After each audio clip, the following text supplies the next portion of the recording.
Conversa com meu povo. A quem iremos? Palavra do Senhor, palavra da salvação, palavra de vida eterna. São expressões que ressoam continuamente em nossos ouvidos. No entanto, estamos mais acostumados com palavras que nos chegam através dos muitos meios de comunicação de nosso tempo. Ficamos até habituados com as notícias da última alta do dólar, as chacinas do dia a dia, as crises políticas e econômicas, as muitas operações efetuadas pelos órgãos de segurança. Nada nos assusta nem causa reação ou escândalo. Quase vacinados diante das imagens e sons que entram em nossas casas e corações, e as pessoas são capazes de permanecer impávidas diante de noticiários sanguinários e sanguinolentos, às vezes continuando suas refeições ou tratando de amenidades. Entretanto, quando a igreja fala da verdade, a verdade do Evangelho, ou prega as consequências morais e éticas do seguimento de Jesus, alguns consideram intervenção indevida, a agressão à laicidade do Estado, que sabemos de não ter necessidade de ser ateu para ser laico. No mundo paganizado, falar dos sacramentos ou da prática da missa dominical, ou ter convicções claras correspondentes à verdade revelada, tudo pode parecer anacrônico e fantasioso. Falar de família monogâmica, formada a partir da união de homem e mulher, fiel e fecunda, como a Igreja insiste fortemente, soa retrocesso diante do que se pensa progresso, outro nome da destruição da família e da desagregação de laços consistentes, que sabemos ser essenciais para a garantia da dignidade humana pessoal e a sustentação da vida, como foi pensada por Deus. Tudo isso receberá com certeza ataques de toda ordem. Não é de hoje. Quando o povo de Deus, tendo atravessado o Rio Jordão e vencido as primeiras etapas de ocupação da terra prometida, foi convocado a uma grande assembleia no lugar chamado Siquém. Josué, cuja liderança se consolidava, falou a todas as tribos de Israel com palavras provocantes. Se vos desagrada servir ao Senhor, escolhei hoje a quem quereis servir. Se aos deuses a quem vossos pais serviram no outro lado do rio, ou aos deuses dos amorreus em cuja terra habitais. Quanto a mim e a minha família, nós serviremos ao Senhor. Mesmo escolhido por Deus para uma grande missão, aquele povo sempre esteve sujeito à tentação e à queda, pelas suas próprias limitações e pelo contato com o paganismo. Com frequência, através de seus enviados, o Senhor pedia a este povo a renovação dos compromissos. A resposta à palavra de Jesus, a resposta à palavra de Josué, corresponde a um verdadeiro refrão, que ocorre em variações em outros textos da Sagrada Escritura. Longe de nós abandonarmos o Senhor para servir a deuses alheios, pois o Senhor nosso Deus foi quem nos tirou a nós e a nossos pais da terra do Egito, da casa da escravidão. Foi Ele quem realizou estes grandes sinais diante de nossos olhos e nos guardou por todos os caminhos por onde peregrinamos e no meio de todos os povos pelos quais passamos. Portanto, nós também serviremos ao Senhor, porque Ele é nosso Deus. Quando veio Jesus, sua pregação e seus milagres arrebataram multidões, como mostram os textos evangélicos. No entanto, muitos ficaram escandalizados com suas palavras e seus gestos.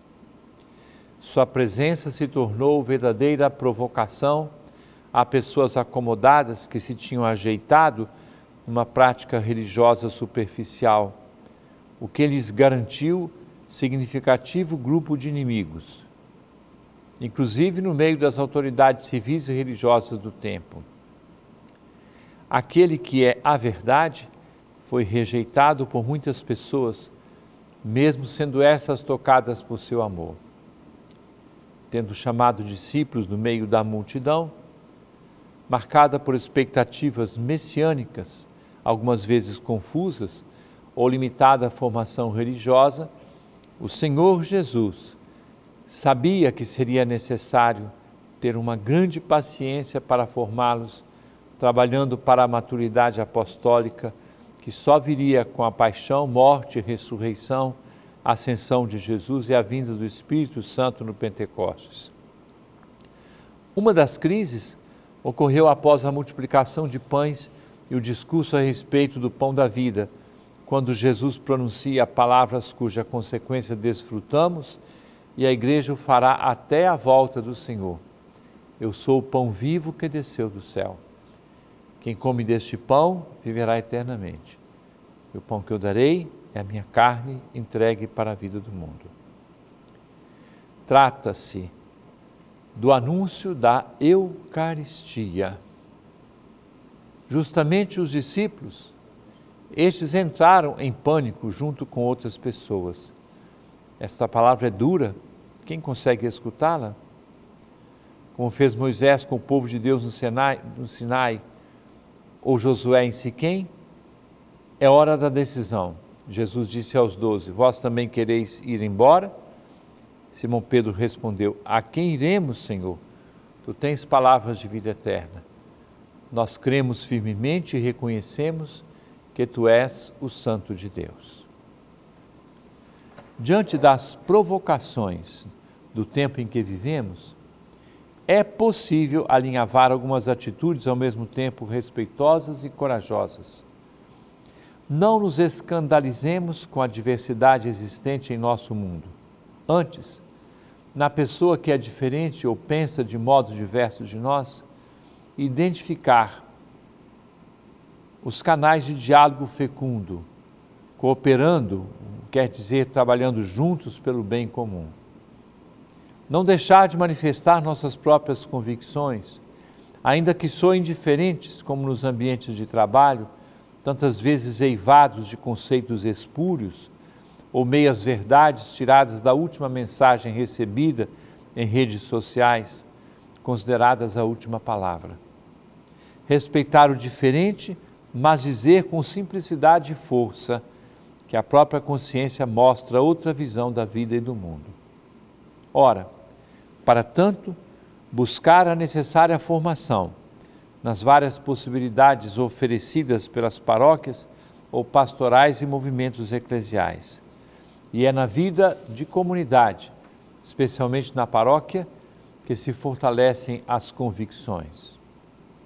A todos os irmãos e irmãs, chega o convite a dizer com São Pedro, que com suas fragilidades parecidas com as nossas, não foi propriamente um herói da primeira hora, mas pronunciou palavras tão fortes que repetiremos no coração todas as vezes em que ressoarem nossas missas, palavra do Senhor ou palavra de salvação, e diremos, só Tu tens palavras de vida eterna. Caríssimo irmão, caríssima irmã, permaneça conosco, daqui a pouco estamos de volta. Conversa com meu povo.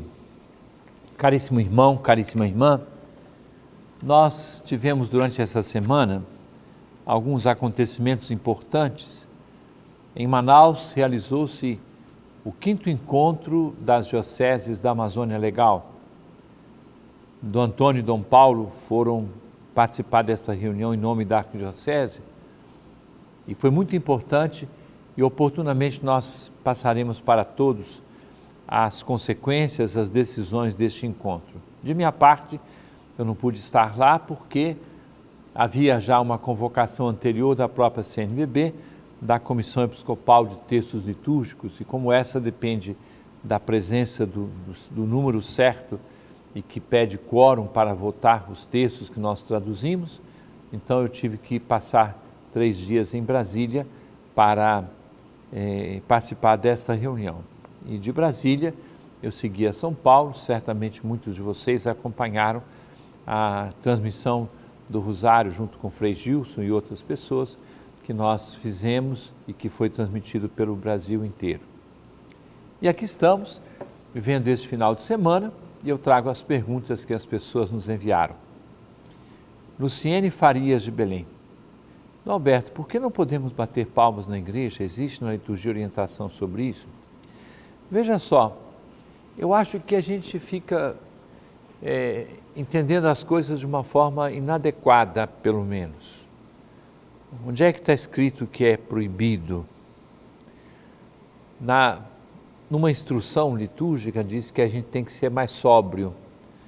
No entanto, tudo isso depende da cultura e dos hábitos de cada ambiente. Eu já fui várias vezes à África, é impossível você celebrar uma missa sem palmas e sem danças litúrgicas próprias da África. Então, eu acho que a gente tem que ter a prudência. Se no final da missa alguém vai comemorar aniversários ou alguma coisa, não tem nenhum problema bater palmas. Em alguns momentos, sobretudo momentos de cantos, de aclamações, eu acho que não há nenhum problema para isso, né? Então, não vamos colocar as coisas nessa base, é proibido isso, aquilo, outro. Não, vamos ser mais simples e verificar os vários ambientes, as várias situações e aí tomar as decisões adequadas. Pergunta de Pedro Paulo Eustáquio, de Belém. Alberto, uso muito a expressão batismo no Espírito. O senhor poderia me explicar? Eu trago aqui a explicação de um grande teólogo já falecido, um teólogo jesuíta do século XX, Karl Rahner. Ele dizia assim: todas as vezes que o batismo sacramental se atualiza numa inspiração especial, na fundação de alguma coisa na igreja ou em algum passo importante a ser dado, nós podemos dizer que ali acontece um batismo no Espírito, quer dizer, uma efusão, uma entrada do Espírito Santo na vida de uma pessoa, que não substitui o batismo sacramento. Esse sim é o essencial para a salvação.